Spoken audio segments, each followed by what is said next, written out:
नमस्कार, आप देख रहे हैं गृहवाणी और मैं हूं आपके साथ मेघा शंकर। आज हम बात करने जा रहे हैं एक ऐसे रत्न की जिसे ज्योतिष में साहस, ऊर्जा और पराक्रम का प्रतीक माना गया है, यानी कि मूंगा। जी हाँ दोस्तों, लेकिन क्या हर किसी के लिए मूंगा पहनना शुभ होता है?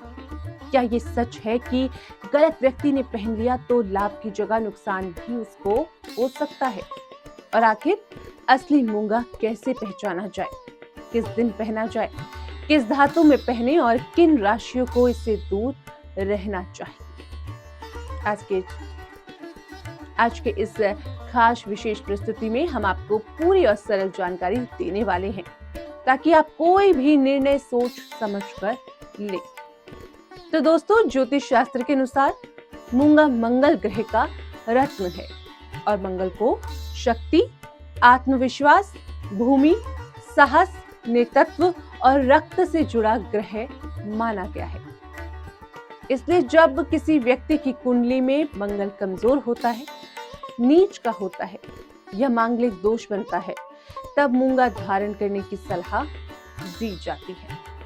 कहा जाता है कि सही विधि से धारण किया गया मूंगा व्यक्ति के भीतर आत्मविश्वास को बढ़ा देता है, डर को कम कर देता है, निर्णय लेने की क्षमता मजबूत कर देता है और करियर व व्यापार में भी स्थिरता देता है। जिन लोगों को बार बार घबराहट होती है, मानसिक तनाव रहता है या काम शुरू करके पूरा नहीं कर पाते, उनके लिए ये रत्न ऊर्जा का स्रोत बन सकता है।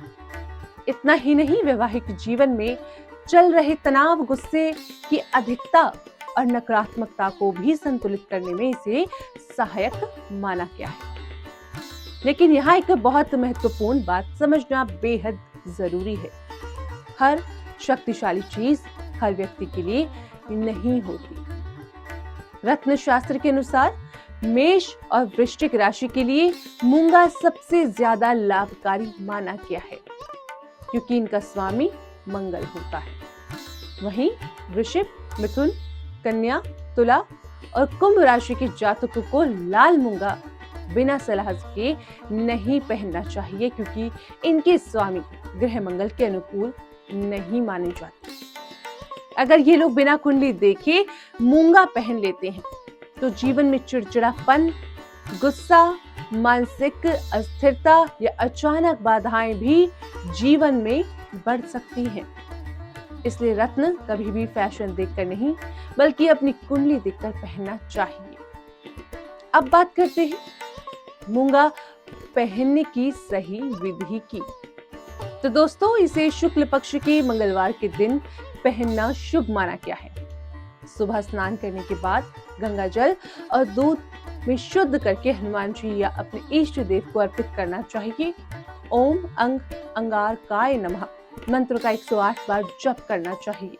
इसके बाद दाहिने हाथ की अनामिका में धारण करना चाहिए। धातु की बात करें तो इसे सोना, चांदी या तांबे में भी आप पहन सकते हैं। लेकिन कौन सी धातु आपके लिए सही रहेगी, ये कुंडली देखकर ही आपको तय करना होता है। अब सबसे बड़ा सवाल, असली और नकली मूंगा कैसे पहचाने? तो असली मूंगा छूने पर ठंडा महसूस होता है और धीरे धीरे गर्म होता है। उसका रंग नेचुरल और गहरा होता है।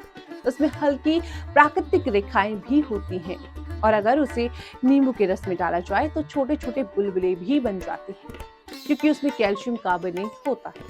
जबकि नकली मूंगा चमकदार और एकदम परफेक्ट दिखता है। हमेशा लैब सर्टिफिकेट वाला ही रत्न आपको खरीदना चाहिए। मूंगा इटली और जापान का सबसे अच्छा माना गया है, क्योंकि वहां का मूंगा गहरे लाल रंग और उच्च गुणवत्ता का होता है। लेकिन एक और सावधानी आपको रखनी है। वो क्या है? वो ये है कि मूंगा को पन्ना, हीरा, नीलम, मोती और ओपल के साथ कभी नहीं पहनना चाहिए, क्योंकि इन ग्रहों की ऊर्जा मंगल से टकराती है और अगर मूंगा पहनने के बाद अचानक गुस्सा बढ़ जाए, बेचैनी महसूस हो या बार बार दुर्घटना जैसी स्थिति लगने लगे, तो इसे तुरंत बाद उतार देना चाहिए और किसी अनुभवी ज्योतिष से सलाह भी लेनी चाहिए। याद रखिए, रत्न भाग्य बदलने का शॉर्टकट नहीं होते। ये सिर्फ आपकी ऊर्जा को संतुलित करते हैं। असली परिवर्तन आपके कर्म से आते हैं। इसलिए कोई भी रत्न धारण करने से पहले अपनी कुंडली, अपनी जरूरत और सही विधि को जरूर समझ ले। तो दोस्तों, इसी के साथ अब बारी आज के अंतिम सुविचार की। शक्ति बाहर के रत्नों में नहीं, भीतर के आत्मविश्वास में होती है। रत्न सिर्फ उसे जगाने के माध्यम बनते हैं। तो दोस्तों, याद रखिए, रत्न तभी चमत्कार करते हैं जब विश्वास सही हो, विधि सही हो और निर्णय समझदारी से लिया गया हो। अपनी ऊर्जा को पहचानिए, अपनी कुंडली को समझिए और जीवन को सही दिशा दीजिए, क्योंकि भाग्य लिखा जरूर होता है, लेकिन उसे जगाना आपके हाथ में होता है। अगर आज का ये विशेष जानकारी आपको पसंद आई हो तो इसे अपने जीवन में जरूर अपनाइएगा, क्योंकि सही रत्न का सही लाभ आप ले सकें, यही हमारी आशा है। आप देख रहे थे गृहवाणी और मैं हूं आपके साथ मेघा शंकर। मिलेंगे कल ठीक इसी समय। नमस्कार।